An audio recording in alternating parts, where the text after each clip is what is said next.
Vous êtes-vous déjà demandé pourquoi certaines personnes toxiques disparaissent soudainement de votre vie? Parfois, ce n'est pas une simple coïncidence. Et si c'était Dieu qui intervenait pour vous protéger? Imaginez un instant, une relation qui vous épuisait, vous laissait confus ou même vous empêchait de grandir. Un jour, cette personne s'éloigne et vous ne comprenez pas pourquoi. Mais si cette séparation était en réalité une bénédiction, aujourd'hui, nous allons vous parler de 3 signes très clairs que Dieu est en train de retirer un narcissique de votre vie. Ces signes peuvent vous donner une nouvelle perspective sur ce que vous traversez.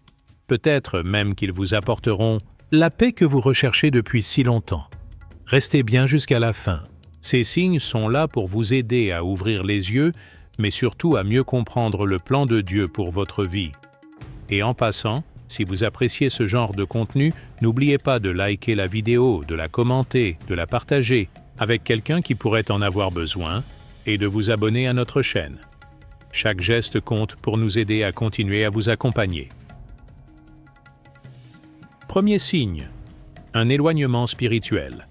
Évident, avez-vous remarqué que certaines personnes, dans votre vie, semblent peu à peu perdre tout intérêt pour ce qui est spirituel? Elles prenaient peut-être le temps de prier, de parler de Dieu ou même d'aller à l'église, mais aujourd'hui, tout ça semble loin derrière elles. Ce changement n'est pas toujours anodin, surtout lorsqu'on parle de quelqu'un qui a des tendances narcissiques. Quand un narcissique commence à s'éloigner des valeurs spirituelles, c'est souvent subtil au début. Un dimanche, il saute à la prière familiale en donnant une excuse qui semble raisonnable. « Je suis fatigué, j'ai eu une grosse semaine. » La semaine suivante, c'est l'église qu'il manque. « Il faut bien que je me repose, non ?» On se dit que c'est passager. Mais peu à peu, cela devient une habitude. Leurs priorités changent. Ils montrent moins d'intérêt pour Dieu, et encore moins pour tout ce qui est spirituel. Ça commence à peser, n'est-ce pas? Et ce n'est pas juste un manque d'intérêt. Parfois, on observe de l'hostilité. Proposez de prier ensemble et vous pourriez recevoir un regard agacé ou un commentaire comme « Prier? Tu crois vraiment que ça va changer quelque chose ?» Ces réactions peuvent être déconcertantes, surtout quand cette personne prétendait autrefois partager vos valeurs. Prenons un exemple. Imaginez un couple où l'un des partenaires était très actif dans des discussions sur la foi. Avec le temps, ces moments disparaissent. Ce qui était un moment précieux pour se connecter à Dieu devient une source de tension. Un jour, vous proposez de prier pour une difficulté familiale. Leur réponse? Un soupir exaspéré suivi d'une remarque cinglante. « Encore avec tes histoires de prière !» Ce n'est plus seulement une déconnexion spirituelle. C'est une opposition active à tout ce qui peut ramener la paix et la lumière dans la relation. Si cela vous semble familier, sachez que ce comportement peut être un signe que leur cœur s'éloigne de Dieu. Dans Ésaïe 29:13, il est dit « Ce peuple m'honore des lèvres, mais son cœur est éloigné de moi. » Cela veut dire qu'en surface, ils peuvent encore prétendre être spirituels. Mais leurs actes, leur manière de parler et de vivre montrent qu'ils ne sont plus connectés à Dieu. Et pourquoi est-ce important? Parce que cette déconnexion ne reste jamais isolée. Elle finit par affecter votre relation avec eux. Vous commencez à sentir que leur présence vous épuise spirituellement. Vous priez moins. Vous vous sentez constamment sur la défensive. Et c'est là que Dieu peut intervenir. Il voit ce que vous traversez. Et parfois, pour protéger votre foi et votre paix intérieure, il peut permettre une séparation. Ce n'est pas un rejet de votre part, ni de leur part. C'est une protection divine. Alors, que faire si vous voyez ces signes? D'abord, ne les ignorez pas. C'est tentant de penser « Oh, ça va s'arranger avec le temps ». Mais souvent, ça ne fait qu'empirer. Ensuite, parlez-en à Dieu. Demandez-lui de vous guider. Et surtout, restez fidèle à votre propre foi. Ne laissez pas leur éloignement spirituel vous tirer vers le bas. Si ce que nous partageons ici résonne en vous, pensez à aimer cette vidéo, à vous abonner et à la partager. Vous ne savez jamais qui pourrait avoir besoin d'entendre ces paroles aujourd'hui. Restons ensemble, avançons ensemble. Car Dieu travaille toujours pour notre bien, même quand les situations nous semblent confuses. Deuxième signe, un rejet de la vérité et de la responsabilité, c'est frustrant, n'est-ce pas? Avoir une personne dans votre vie qui ne veut jamais reconnaître ses torts, encore moins changer. On se retrouve face à un mur. Mais savez-vous que ce rejet constant de la vérité et des responsabilités est un des signes que Dieu pourrait utiliser pour écarter un narcissique de votre vie? Prenons un moment pour en parler. Un narcissique fuit toujours la vérité. Pas parce qu'il ne la voit pas, mais parce qu'il ne veut pas l'affronter. Vous avez sûrement déjà vécu cette scène. Vous essayez calmement d'expliquer un problème ou de souligner un comportement blessant, mais au lieu d'entendre un « désolé » sincère ou une réflexion sur leurs actes, vous recevez une explosion d'accusations. Tout devient votre faute. Ce retournement de situation, connu sous le nom de gaslighting, est leur arme favorite. Ils manipulent les faits pour vous faire douter de votre perception de la réalité. Et si vous insistez, vous serez probablement confronté à de l'agressivité, de la défensive, ou même du silence méprisant. Nous avons tous besoin d'être corrigés parfois. C'est ce qui nous fait grandir. Mais pour un narcissique, la correction est perçue comme une attaque personnelle. Un simple conseil devient un affront. Proverbe 12:1. Le dit bien. Celui qui rejette la correction est insensé. Ces mots sont d'une vérité éclatante. Une personne qui refuse de regarder ses erreurs en face choisit l'aveuglement, et ce choix crée une distance avec Dieu. Alors, que fait Dieu? Il agit. Quand une personne devient un obstacle à votre paix et à votre relation avec lui, il peut prendre les choses en main. Parfois, cela signifie que cette personne commence à s'éloigner. Vous sentez qu'un fossé se creuse entre vous. Ce n'est pas toujours facile à accepter. Mais ce rejet de la vérité et cette incapacité à assumer leurs responsabilités montrent clairement que leur cœur s'éloigne de tout ce qui est bon, juste et divin. Prenons un exemple concret. Une amie proche me racontait son histoire avec son ancien partenaire. Chaque fois qu'elle essayait d'exprimer un ressenti, même calmement, il trouvait un moyen de la faire culpabiliser. Si elle parlait d'un problème, il détournait là-haut. Conversation pour pointer ses défauts à elle. Au final, elle sortait toujours de ces discussions en se sentant épuisée et fautive. Pourtant, elle n'avait rien fait de mal. Elle a fini par comprendre que ce schéma ne changerait pas. Et quand il est parti, elle a été anéantie sur le coup, mais elle a aussi trouvé une paix qu'elle n'avait pas ressentie depuis des années. Dieu l'avait libérée. Ces comportements ne sont pas rares. Si vous vivez cela, sachez que vous n'êtes pas seul. Mais il est essentiel de comprendre que ce n'est pas votre rôle de forcer quelqu'un à voir la vérité. C'est Dieu qui change les cœurs, pas nous. Votre responsabilité est de rester ferme dans la vérité et de protéger votre paix. Si vous remarquez ces signes, manipulation, rejet de responsabilité, agressivité, ne les ignorez pas. Ce n'est pas votre imagination. Et surtout, n'essayez pas de vous justifier constamment. Plus vous cherchez à leur prouver vos intentions, plus ils détourneront la situation. Il est temps de remettre cela entre les mains de Dieu. Avant de conclure cette partie, pensez à ceci. Dieu veut ce qu'il y a de mieux pour vous. Parfois, cela signifie qu'il éloigne certaines personnes de votre vie, même si cela fait mal au début. Rappelez-vous que leur rejet de la vérité est aussi un rejet de Dieu.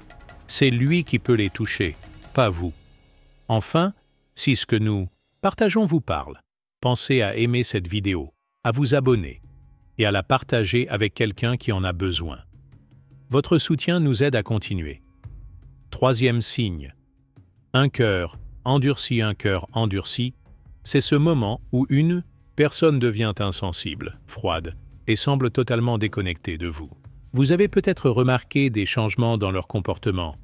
Plus aucune compassion, des remarques blessantes ou une indifférence complète face à vos besoins ou à votre souffrance. C'est comme si tout ce qui vous lie avait été coupé.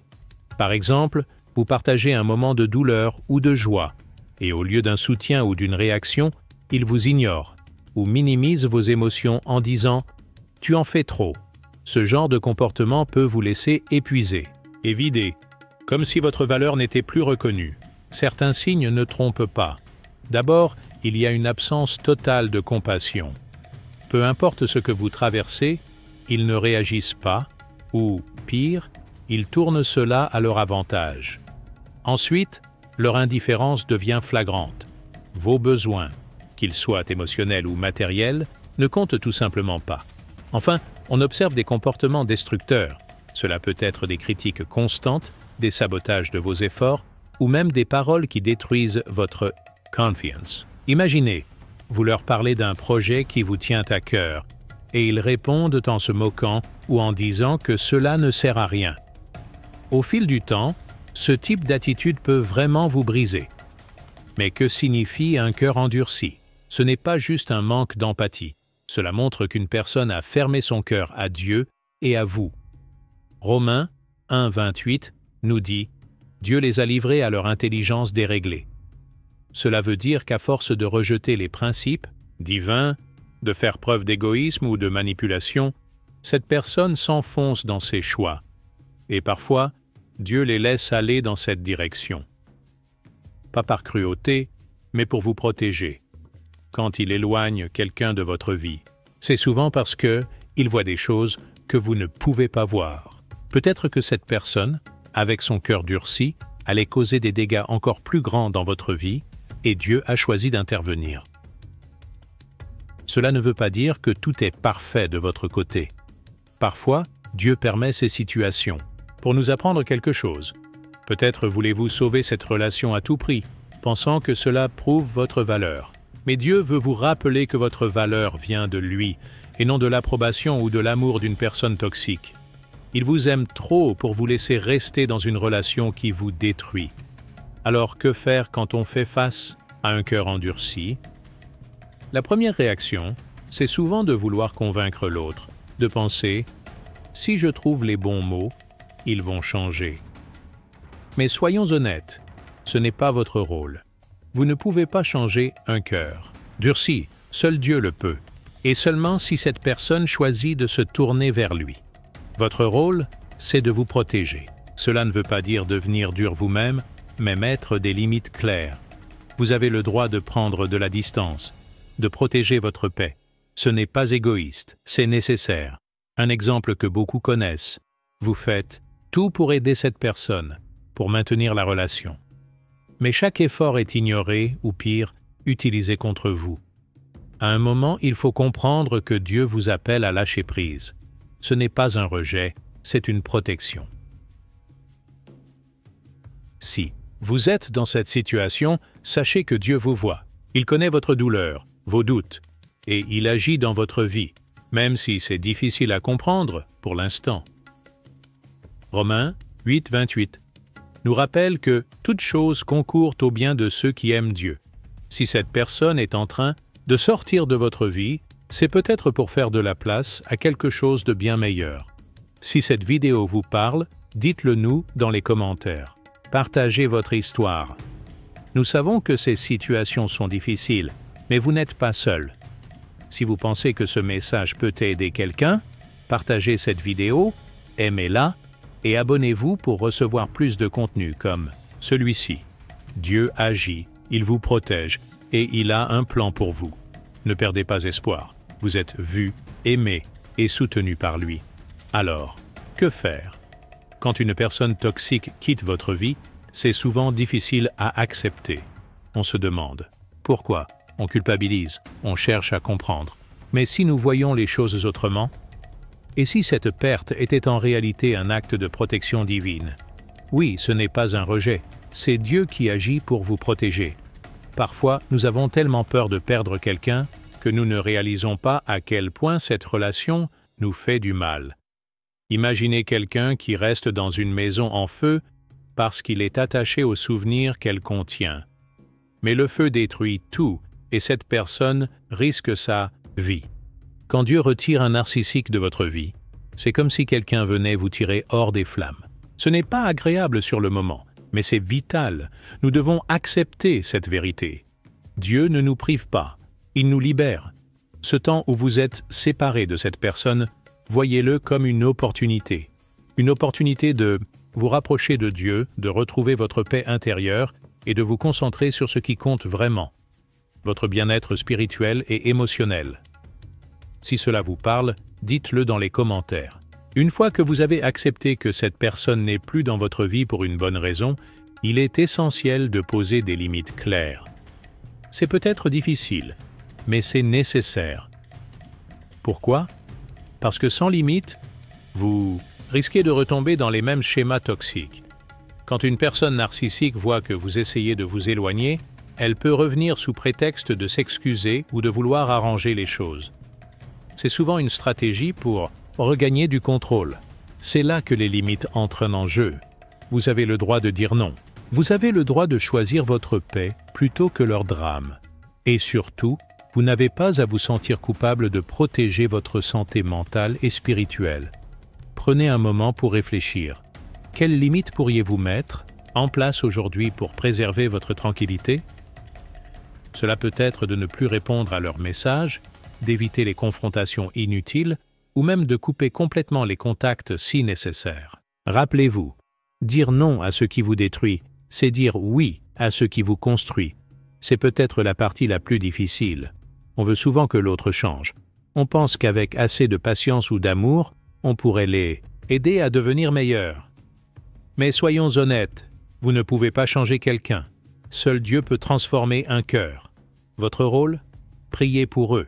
Priez pour qu'ils trouvent le chemin de la repentance, pour qu'ils voient leurs erreurs et qu'ils changent.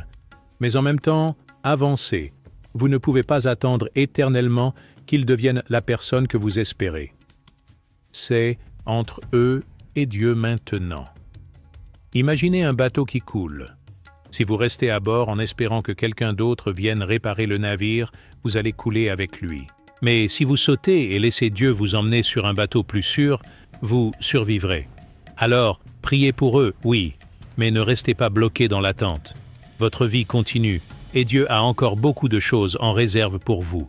Dieu agit pour vous protéger. Mettez des limites pour préserver votre paix. Priez pour leur transformation, mais avancez avec confiance. Si ce message vous parle, montrez-le en aimant cette vidéo, en la partageant et en vous abonnant.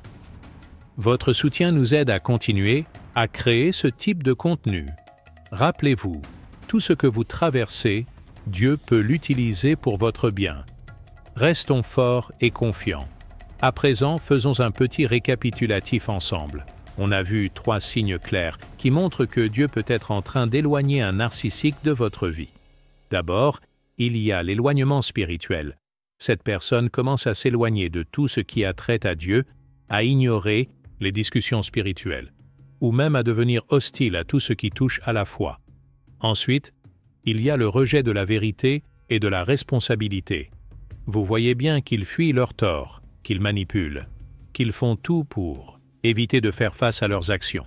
Enfin, il y a le cœur endurci, ce moment où ils semblent complètement insensibles, indifférents, presque inhumains dans leurs réactions. Tout ça, c'est difficile à vivre.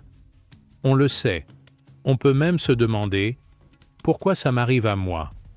Pourquoi Dieu laisse ça se passer ?» Mais souvenez-vous, Dieu agit toujours pour votre bien, même si, sur le moment, ça ne semble pas évident. Il vous protège, même dans la douleur.